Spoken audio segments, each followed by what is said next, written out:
बिस्मिल्लाहिर्रहमानिर्रहीम। अस्सलामु अलैकुम वरहमतुल्लाहि वबरकातुहू।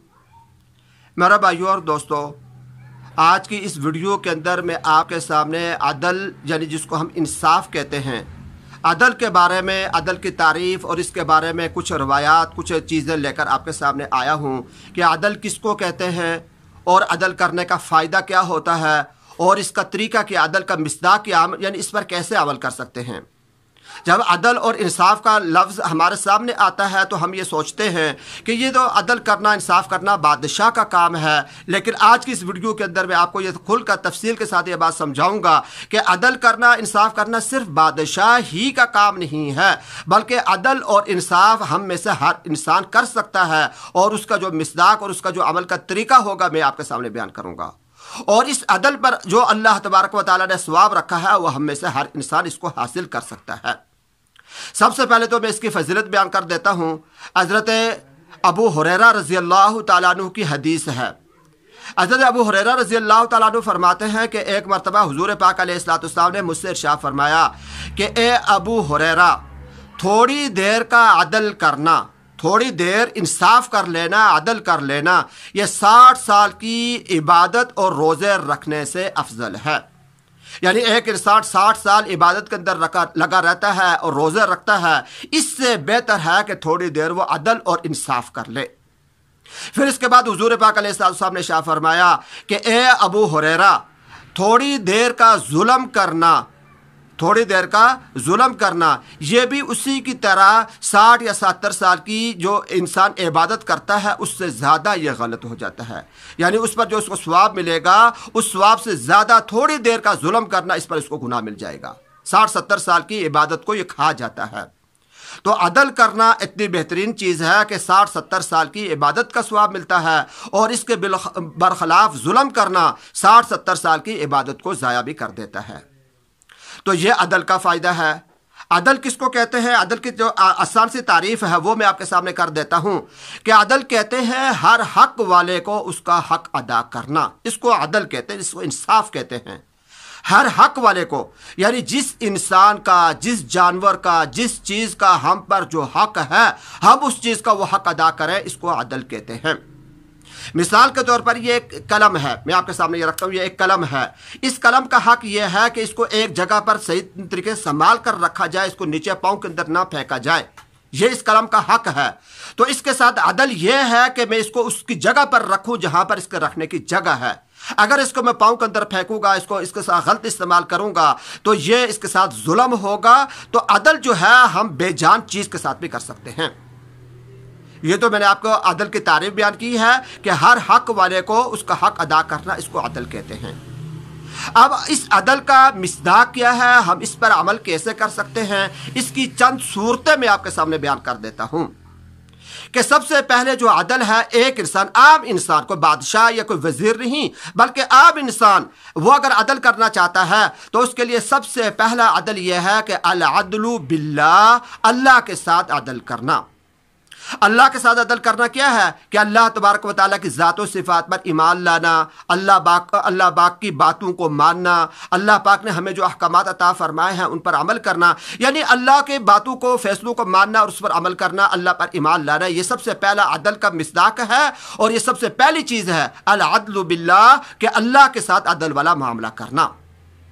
दूसरे नंबर पर आता है अल अदलु मअर रसूल कि अल्लाह के नबी हुजूर, यानी हम हुजूर अलैहिस्सलाम के उम्मती हैं, मैं उनका नाम लेता हूँ कि हुजूर पाक अलैहिस्सलाम के साथ अदल करना।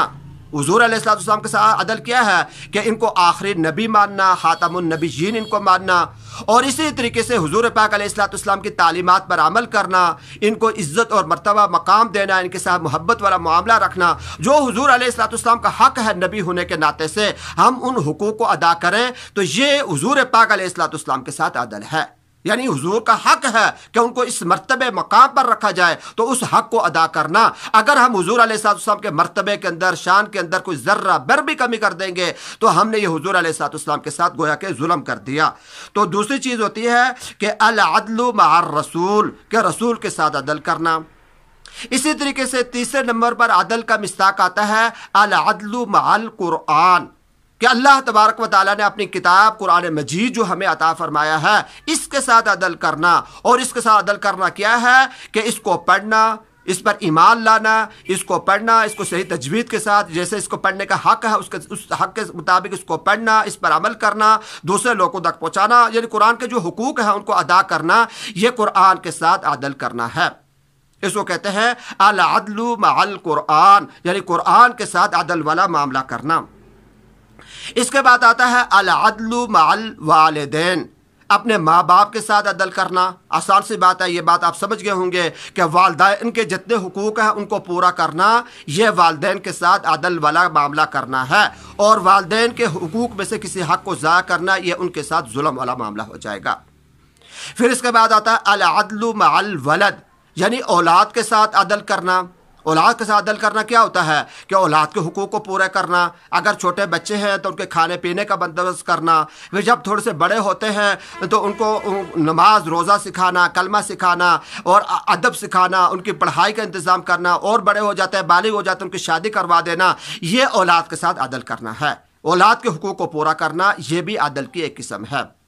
اور پھر اس کے بعد آتا ہے العدل مع الزوج یا مع الزوجہ، کہ اگر خاوند ہے تو بیوی کے حقوق پورا کرنا، یہ اس کے ساتھ عدل، بیوی ہے تو خاوند کے حقوق پورے کرنا، یہ خاوند کے ساتھ بیوی کا عدل ہو جائے گا۔